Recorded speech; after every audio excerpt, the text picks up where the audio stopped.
आलात, योग्य ठिकाणी आलात. थंबनेलवरून तुम्हाला आजच्या व्हिडिओचा विषय काय याचा अंदाज आलाच असेल. तो मूळ विषयाला हात घालण्या अगोदर सर्वात पहिले सारकुते सरांचे आभार की त्यांनी यूट्यूबवरती आपल्या एका व्हिडिओ खाली कमेंट केली होती ह्या संदर्भात व्हिडिओ घ्यावून. त्यांच्या कमेंटला मान देऊन आपण मीटर टू फूट आणि फूट टू मीटर या संदर्भात व्हिडिओ बनवलेला आहे. तो व्हिडिओ तुम्ही बघितला नसेल तर मी डिस्क्रिप्शन बॉक्समध्ये त्या व्हिडिओची लिंक टाकून देतो, तुम्ही तिथे जाऊन तो व्हिडिओ बघून घ्या. पण आता पुढची गोष्ट, आता आपल्याला स्क्वेअर फूटमध्ये व्हॅल्यू असेल तर ती स्क्वेअर मीटरमध्ये कशी करायची, किंवा स्क्वेअर मीटरमध्ये व्हॅल्यू असेल तर ती स्क्वेअर फूटमध्ये कशी करायची, ती आजच्या व्हिडिओनंतर तुम्हाला 100% येणारच याची गॅरंटी. आता आपण जे एक समीकरण बघितलं होतं त्या मीटर टू फूटमध्ये आणि फूटच्या मीटरमध्ये जे व्हिडिओमध्ये आपण जे समीकरण बघितलं होतं 1 मीटर बरोबर 3.28 फूट. बस इथे पण आपल्याला ह्याच समीकरणाचा आधार घेऊन एक समीकरण नवीन बनवायचं आहे स्क्वेअर फूट टू स्क्वेअर मीटरसाठी. आता ते कसं बनवता येईल ते बघू आपण. आपलं काय होतं समीकरण 1 मीटर बरोबर 3.28 फूट.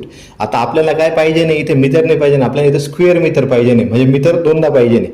म्हणजेच काय करावं लागेल आपल्याला, ह्या मीटरच्या जागी काय करावं लागेल, 1 मीटरच्या जागी 1 मीटर गुणिले 1 मीटर, म्हणजेच काय होईल 1 मीटर स्क्वेअर होईल. बरोबर. आता आपण इथे 1 मीटर गुणिले 1 मीटर केलं, तसंच आता इथे पण काय करावं लागेल 3.28 फूट गुणिले 3.28 फूट, म्हणजे इथे स्क्वेअर फूट येईल. बरोबर बरोबर ठीक आहे. आता आपलं काय झालं 1 मीटर गुणिले 1 मीटर म्हणजे काय झालं 1 गुणिले 1 म्हणजे 1च्या जागी 1 आला, आणि मीटर गुणिले मीटर म्हणजे काय झालं मीटर स्क्वेअर झालं. बरोबर. सेम तसंच 3.28 गुणिले 3.28 उत्तर आलं तुमचं 10.75. आपण याला राऊंड अप करून घेऊ, 10.76 झालं.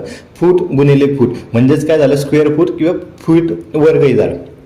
ठीक आहे. म्हणजे आता आपल्याला एक नवीन समीकरण भेटलं, 1 मीटर वर्ग बरोबर 10.76 फीट वर्ग, म्हणजेच 1 स्क्वेअर मीटर बरोबर 10.76 स्क्वेअर फूट. बस आता ह्याच समीकरणाचा वापर करून आता आपल्याला पुढच्या व्हॅल्यू काढायच्या आहे. काय समीकरण भेटलं आपल्याला, 1 स्क्वेअर मीटर बरोबर 10.76 स्क्वेअर फूट. आता जसे आपण मीटर टू फूटमध्ये किंवा फीट टू मीटरच्या वेळेस 3.28चा वापर केला होता, तसंच आता 10.76चा वापर करून square metre to square feet किंवा स्क्वेअर फीट टू स्क्वेअर मीटरमध्ये आपण रूपांतर करण्यासाठी वापर करू.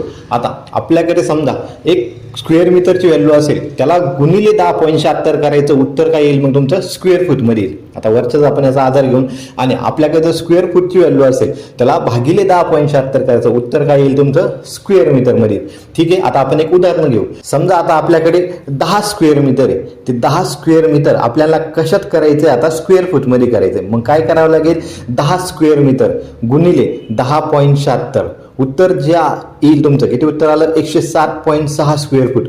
म्हणजेच काय झालं 10 स्क्वेअर मीटर बरोबर काय आलं 107.6 स्क्वेअर फूट. सिंपल. ठीक आहे. आता आपल्याकडे समजा स्क्वेअर फूटमध्ये, समजा आपल्याकडे आता 10 स्क्वेअर फूट आहे, आता आपल्याला ते कशात करायचं स्क्वेअर मीटरमध्ये करायचं. सिंपल तेच करायचं. 10 स्क्वेअर फूट त्याला भागिले किती करावं लागेल 10.76, उत्तर काय आलं तुमचं 0.9293 समथिंग काहीतरी आलं. आपण त्याला राऊंड अप करून घेऊ, 0. हा 9 आहे, 9 इथं 5 पेक्षा जास्त म्हणजे 3 झालं, म्हणजे 0.93 स्क्वेअर मीटर आलं. म्हणजेच 1 स्क्वेअर मीटरला कमी, म्हणजेच 10 स्क्वेअर फूट बरोबर काय उत्तर आलं तुमचं 0.93 स्क्वेअर मीटर. एवढं सिंपल होतं. जर काय म्हणजे स्क्वेअर मीटर व्हॅल्यू असेल त्याला गुणिले 10.76 करा, उत्तर तुमचं स्क्वेअर फूटमध्ये. स्क्वेअर फूट व्हॅल्यू असेल त्याला भागिले 10.76 करा, उत्तर स्क्वेअर मीटरमध्ये. स्क्वेअर मीटरची कोणतीही व्हॅल्यू असो त्याला फक्त गुणिले 10.76 करायचं, उत्तर स्क्वेअर फीटमध्ये. स्क्वेअर फीटची तुमच्याकडे कोणतीही व्हॅल्यू असो त्याला भागिले 10.76 करायचं, उत्तर स्क्वेअर मीटर. तर थांबूया इथे. मंद आभारी आहे. पुढचा व्हिडिओ कोणत्या विषयावर हवा ही कमेंट तुमची. पुढचा व्हिडिओ त्याच विषयावर घेण्याची जबाबदारी आमची.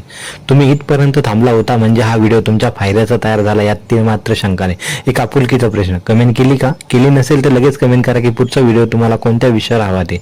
विषय किती सोपा असो, अवघड असो, साहित्य रिलेटेड असो, सिव्हिल इंजिनिअरिंग किंवा डिप्लोमा पुस्तकातील एखादी अवघड कन्सेप्ट असो, 10वी-12वीच्या पुस्तकातील एखादी कन्सेप्ट असो, तुम्ही स्पर्धा परीक्षा करताय त्या रिलेटेड एखादा सब्जेक्ट असो, टॉपिक असो, सिव्हिल सॉफ्टवेअरच्या रिलेटेड किंवा मायक्रोसॉफ्ट ऑफिस रिलेटेड काही असो, जसे की एक्सेल, वर्ड, पीपीटी रिलेटेड, सामाजिक असो, राजकीय असो, धार्मिक असो, बिंदास कमेंट करा.